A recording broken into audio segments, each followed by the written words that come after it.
Hey, good morning, everybody. Welcome back to another episode of Coffee Chat with Matt. I'm your host, Matt Zerbe with Wasco Nursery, and I'm glad to be here this morning. It is June, and it is National Rose Month, and roses are something that I get a ton of questions about. Not only do I get a lot of questions about them, but I also get a lot of, maybe a little bit of pushback when I recommend roses to clients. And you know, one of the more frequent requests I get is, I'd love something that will bloom all summer long. And generally, when people are asking about that, they want a perennial that blooms all summer long, or shrubs that bloom all summer long. And the reality is that most plants have a bloom season. Allium, spirea, hydrangea, you know, they have a bloom time that they typically will bloom. Maybe it's 2 weeks, maybe it's 4 weeks, maybe it's something longer, like some of the hydrangeas that might have a 6-week bloom time. But there's really not a whole lot that's going to bloom from spring until fall, aside from shrub roses. That being said, some of the old varieties of shrub roses, maybe the ones that your parents or grandparents grew, required a lot of care. You may remember growing up with people putting cones, styrofoam cones, over the top of their roses every winter. I remember we had a neighbor, they'd put the white styrofoam cones and they'd put a brick on top of every one. And they had these roses along the front of their house. And the guy who lived there, every week, he would go out. I remember him using this sort of duster thing, and he would dust the roses with an insecticide dust. And you know, they required a lot of protection and a lot of care to get them growing. In our Chicagoland, Zone 5 is what our growing zone here, our hardiness zone, in our Zone 5 winters. In fact, at the time that we were more of a Zone 4, now we're a Zone 5. So if you're looking for long bloom season, lower maintenance, not low maintenance, but lower maintenance plants, the newer shrub roses are a really good choice. So the old-fashioned roses were bred for big flowers, of course, really nice colors, and also for fragrance. The shrub roses, when they were first kind of coming on the market, were just bred for the number of flowers they'd produce and maybe their overall shape. Over the last 20 years, there has been a ton of breeding going on, combining shrub roses with old-fashioned roses, trying to get sort of the best of both worlds. And you know, now here we are in 2024, and we really do have a lot of that, the genetics from some of the larger old-fashioned roses, big, beautiful, heavy blooming roses with fragrance, with disease resistance, with hardiness of the shrub roses, and then the flowers of the old-fashioned roses. So I'm standing here in front of, we're actually at my home. I am standing in front of my double knockout shrub roses. And these actually happen to be the only roses I have in the landscape at the moment. Double knockout has been around for a little while now. The knockout series came around almost 20 years ago. And it started with the original knockout, and then over the course of time, they've been doing more breeding with that program. And I think double knockout is a really, really great addition to their lineup, and probably the most vigorous of them. So I do very, very little with my roses here. First of all, I do not do anything with a cone or any extra protection on these. The only thing I like to do is in the late fall, right before winter gets here, I like to make sure that I have a good layer of mulch over the root system and a little extra right around the crown of the plant. So the crown is where the stems sort of meet the ground or meet the roots. That's what we call the crown of the plant. So I like to pile up a little extra mulch. I use a kind of a wood chip or hardwood bark mulch, and I'll put a little extra of that right around the stems of the plant to protect it during the winter months. And then early in the season, say late March, early April, I'll pull that mulch aside from the stems. That does a great job of protecting the crown and the root system from some of these ups and downs that we get in the wintertime. You get a nice warm, or warm for our winters, sunny day, and since the plant has no leaves, the sun is beating on the root system, and it can cause the ground to sort of warm up a little bit, and then it drops down at night when it gets dark, and you know, maybe it goes well below freezing or maybe even below zero, and that can cause a lot of damage to the roses. So that mulch layer helps insulate things and sort of moderate those temperatures. Instead of these big fluctuations, it keeps the soil more like, you know, something like that. So that's what I do with them in terms of my winter protection. In terms of trimming, I leave mine up all winter long, and that might not be a real popular opinion, but I've had very, very good luck with it, as you can see here. What I do with mine is I leave them up all winter long, and then in the early spring, maybe we're in early April, you're going to start to see buds forming on last year's canes. And at that time of year, that's when I start pruning. The first thing that I look for is what's called rose canker. I'll post a photo in the comment section so you can see what rose canker looks like, or maybe we'll put it into the, I'll try to incorporate it into the video here. But rose canker is a sort of a darkish discoloration, or what you'll see is a darkish discoloration on the stem, typically down at the base of the stem, but it could be anywhere along the stem. It's a darkish discoloration, it's a fungal infection, and that typically will kill the cane. So wherever you find one of those cankers, typically everything after that is going to die.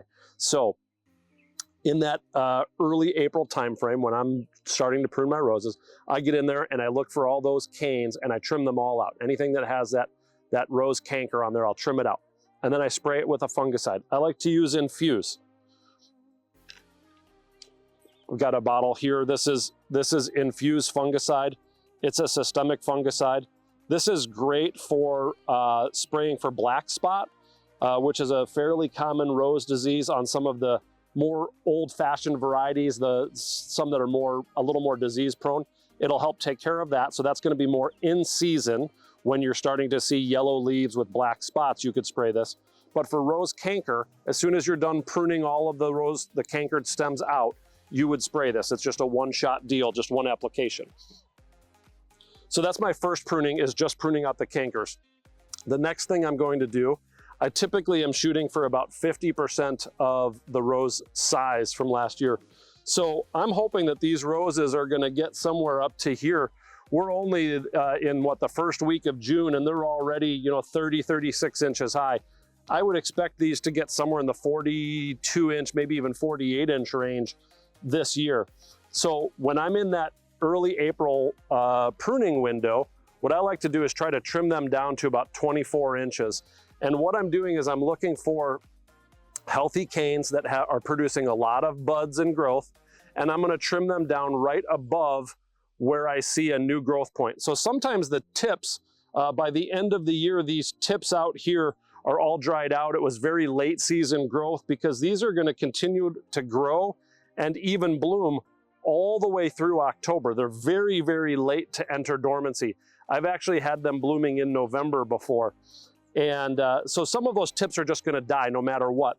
So you're gonna be traveling back down the cane looking for healthy buds, healthy growth, and you're gonna trim just after one of those healthy growth points. And again, I'm shooting for about 24 inches, but if you want really big roses, if you don't mind staking them or training them a little bit, you could leave as much of that healthy growth as is there. If it's 36 inches of healthy growth, trim it back to there, and then this year, or that year's new growth is going to start from there, and you're gonna get really big roses. If you wanna keep them a little on the lower side, you could go for more in that 6 inch range, trim them much further down, and you're gonna have a more compact plant that way. So that's what I'm typically doing is trimming them down for size. And then the last thing I'm doing is I'm usually pruning out old brown, gray, or really large canes. So when I've got a rose cane that's like the size of my thumb, I'm usually trying to prune that out and get rid of some of that old cane and produce some more juvenile growth in there. That's what tends to produce this type of look that you're seeing here. And again, that's basically all I do as far as pruning goes. And now I won't deadhead these at all. This is a self-cleaning rose. Deadheading is just the process of trimming off the spent flower. So if we zoom in over here, we can see a spent flower. It's actually almost done. It's still got 2 petals left on it, but it's basically spent. And deadheading would be the process of removing that. If you wanted to remove this, and we're gonna go ahead and do this. If you wanted to, let me set my coffee cup down. So if we wanted to trim this back, normally I like to trim right above the first set of leaves that has 5 leaves. So you can kind of see here, this leaf stem has 5 leaves. And so if we were going to deadhead this, we would trim that right there. And even though this stem has some flower buds still in bloom and everything, I'm just going to go ahead and do it just to show you. So we would trim that off right there. And now this is going to produce new growth from this point right here, and that will then rebloom. So if we did want to deadhead, that's what we do. We trim right here, and then that's going to create new growth from that stem point. So I've trimmed this off again. I sacrificed a couple of flowers, not a big deal because there's already, you know, 1,000+ flowers on here. But I've trimmed off. This is what a spent flower looks like. The reason that typically you want to trim them off, or if you want to trim them off, it's to prevent this from forming. So this is called a rose hip. It's the seed of the plant.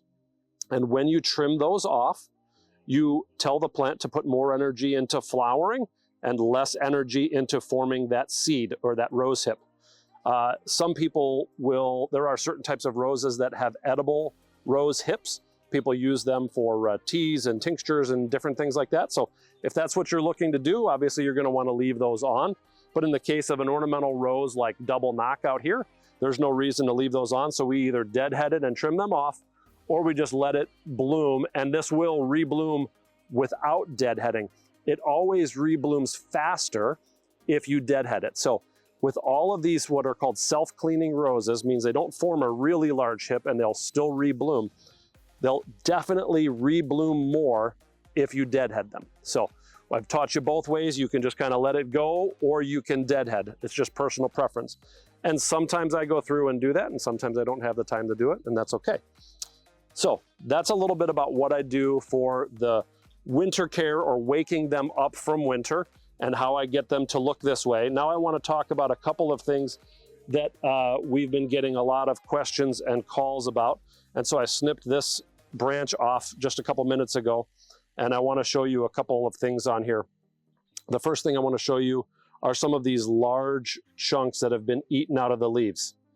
And you can see it looks like someone just took a big old munch mark right out of there. This leaf over here has obviously been eaten back right in front of my finger there. So those big munch marks are from a large insect. It's sort of a bumblebee looking insect called a leaf cutter. And it's a type of bee, and they're native here, and they munch on the leaves, and it causes absolutely no harm to the plant.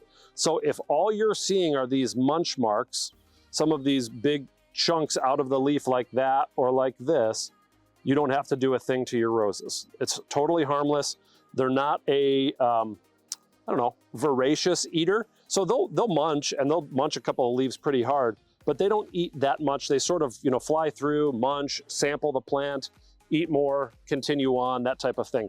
They're not a heavily infested insect that's going to take over the plant and munch it all down to nothing, okay? So that's the leaf cutter.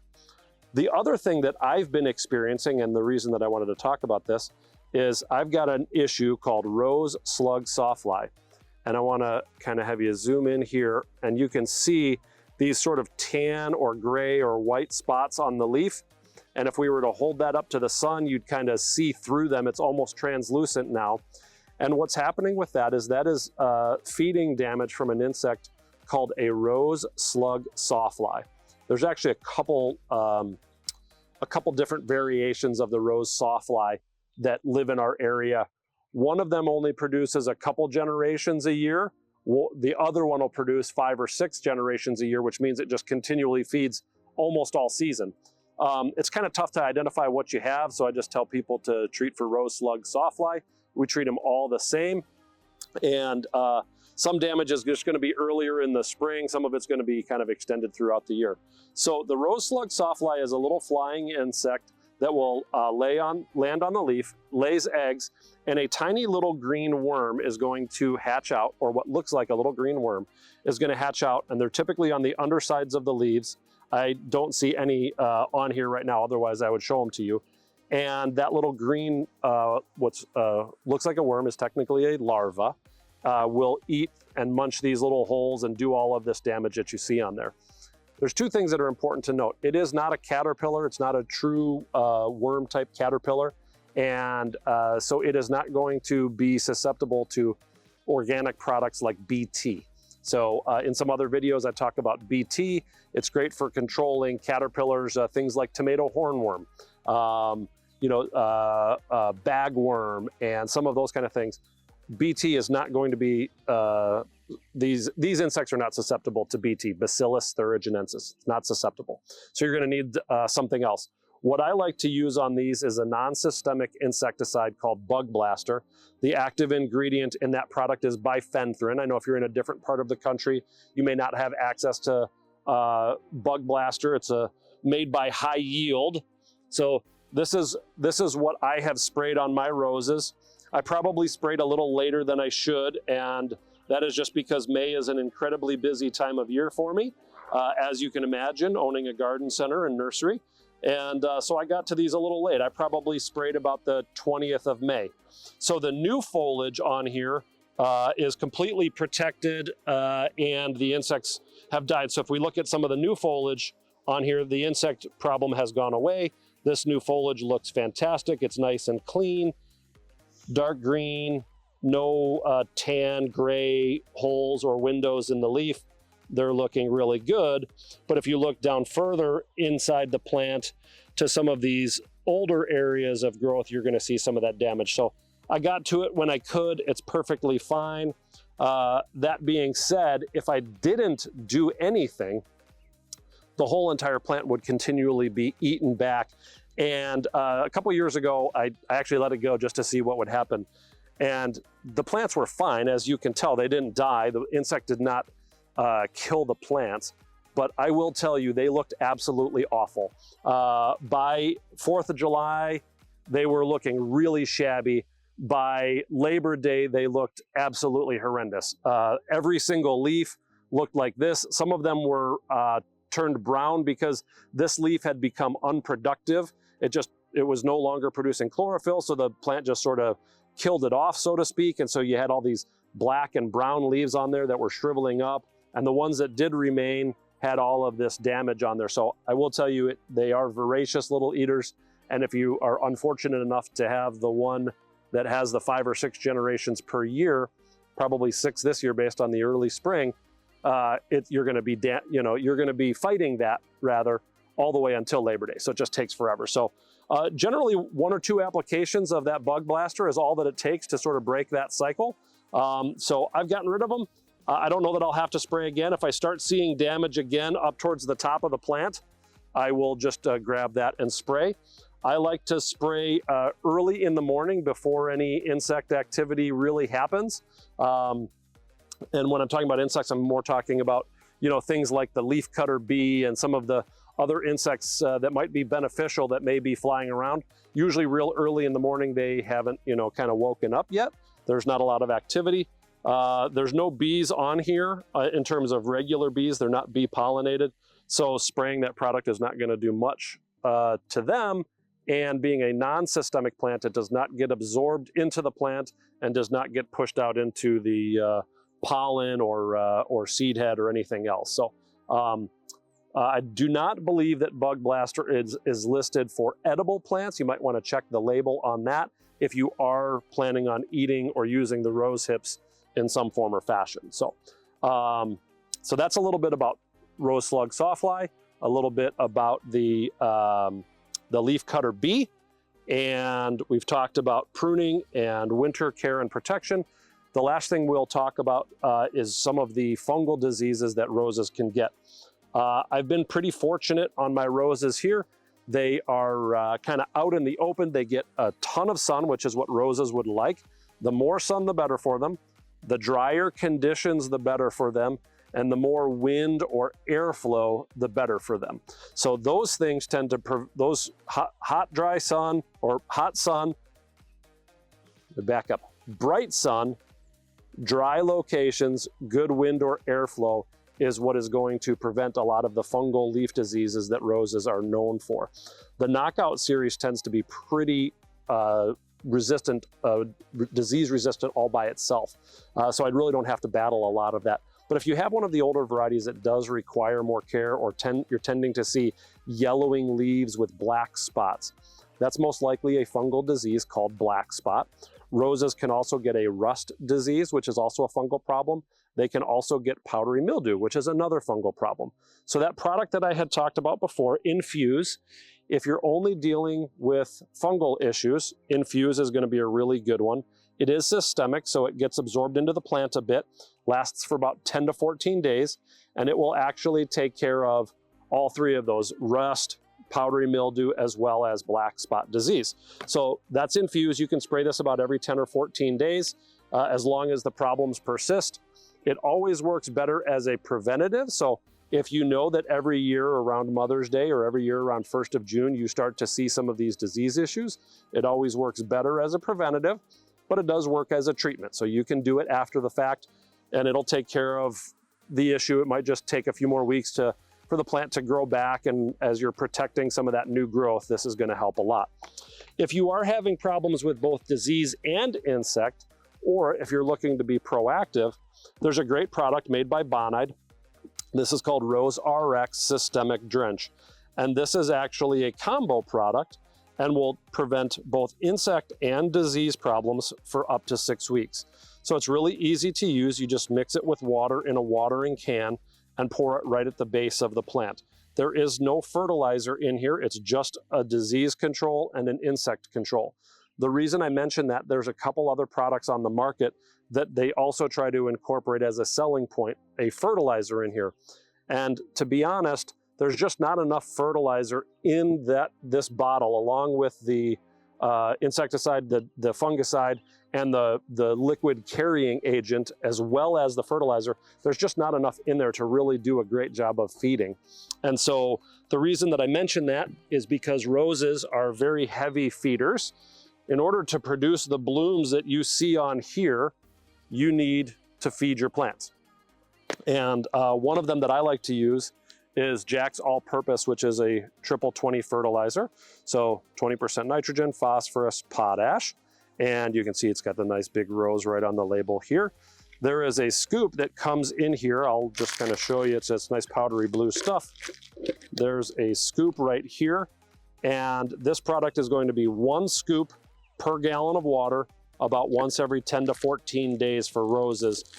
For other flowering plants like hanging baskets, annuals, things like that, you can use it even a little more frequently. But I love to use Jack's All-Purpose on most blooming plants. So my perennials, my annuals, my shrub roses, things like that.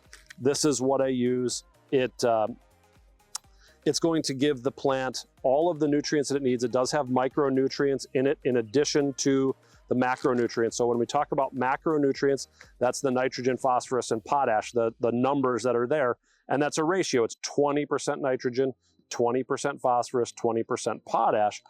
But if you look at the label, you're also going to see that there is boron and copper and iron and manganese and molybdenum and zinc. So all of those are what are called micronutrients, and they're necessary for plant health, just like many of those are necessary for human health too. And so if you've listened to some of my earlier talks, I talk about, if you're growing fruits or vegetables in the garden, things like that, you've got to be putting those nutrients into the soil if you want to get them out of your healthy plants. And even though I'm not eating these roses, I want them to be as healthy as possible for a couple of reasons. One, they're beautiful, and the healthier the plant is, the more flowers I'm going to get. And the second is, the healthier the plant, the better it can fight off disease and insect and things like that. And that is true of most plants in general. A stressed out plant produces stress hormones that attract insects to it. It succumbs easier to insect attack. It succumbs more to fungal infection, things along those lines. So keeping the plants good and healthy is generally my priority. And lastly, I want to talk about watering. So watering on roses. Roses are a very, very drought tolerant plant. So once established, I rarely, if ever, water my roses. So these have been in the ground now for 6 years, I think. I believe it's 6 years. So last year was a drought year. There was other plant material in my yard that I was watering here and there. I did not water my roses one time last year. I didn't water them one time the year before that. So I keep these very much on the dry side. Now they probably do get a little extra water because I water my container right here. So especially maybe these two guys here are gonna get a little extra water just from, overspill or whatever from the container. But otherwise, they get no extra water, and the ones that are further away over here definitely don't get any water. And but they still do great. You can kind of see here, this one out in the front is the one that's in the most amount of sun, and it's the largest. And as they kind of wrap around this big miscanthus that's maiden grass, as they wrap around the maiden grass, you can see they get a little bit smaller because they're shaded out both by the grass as well as some other neighboring plant material that's in here. So the more shade they get, the smaller they are, the less flowers you're gonna see. As we work our way out into the hotter, brighter, sunny areas, the plants are a little bit bigger and a little bit more robust. So I love roses. I do recommend a bunch of different varieties. I like the Oh So Easy series from Proven Winners. I like the Knockout series. I'm been really, really impressed with Petite Knockout. That is a variety that just came out a couple of years ago. It's a very dwarf variety. I'll put some pictures of that as well. Petite Knockout. I've been using it in the landscape. I've done a couple of projects with it. I went back just last week to a project that I had used Petite Knockout at, and every single plant looks absolutely perfect. In fact, they almost looked artificial. I pulled up and I saw them, and I could not believe how uniform and neat and tidy the plants were. So that's Petite Knockout. I also like a series called Easy Elegance. Easy Elegance roses were bred and developed up in Minnesota, like near the Minneapolis-St. Paul area. So very hardy, zone 4 hardy roses, trialed up in that area, bred and developed to have the fragrance of the old-fashioned roses with the hardiness and disease resistance of the shrub roses. So that's a really great line of roses as well. So Easy Elegance, Oh So Easy, Knockout. The Drift series are pretty good. Some are better than others. The pinks are good, the reds are good.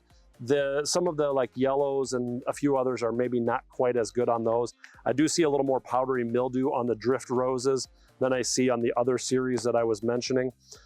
Another really good one, and probably one of the best for being low maintenance, there's a very glossy leafed pink flowering variety called Pink Supreme Flower Carpet. And Pink Supreme Flower Carpet is one of the few that I use in commercial landscape plantings. It is tough as nails. It does not require any spraying whatsoever. Its very glossy leaf makes it pretty much impervious to these fungal diseases, and I don't even know that I've ever seen the rose slug sawfly and that damage on those either. So it's a really good variety. So maybe try that one out. Yep. But if you're looking for something that is going to bloom all summer long, these here we are in early June. They're in full bloom right now. And as I mentioned, these roses, double knockout, are going to bloom all the way at least until Halloween, if not later. So they're going to give me flowers all summer long. They don't require that much care, a little care. You know, there's no such thing as a no maintenance plant, but they're a pretty low maintenance plant for sure. And so hopefully you can follow some of these tips. And if you're looking for something with a really long bloom time, maybe try some of these newer varieties of ornamental shrub roses that give you sort of the best of both worlds. So I hope you get a chance to get outside this weekend. Thanks for being with me for another episode of Coffee Chat with Matt. I love talking plants. I love having a little coffee with you in the morning. And I love my double knockout roses. So thanks again for being with me. Don't step on my glasses.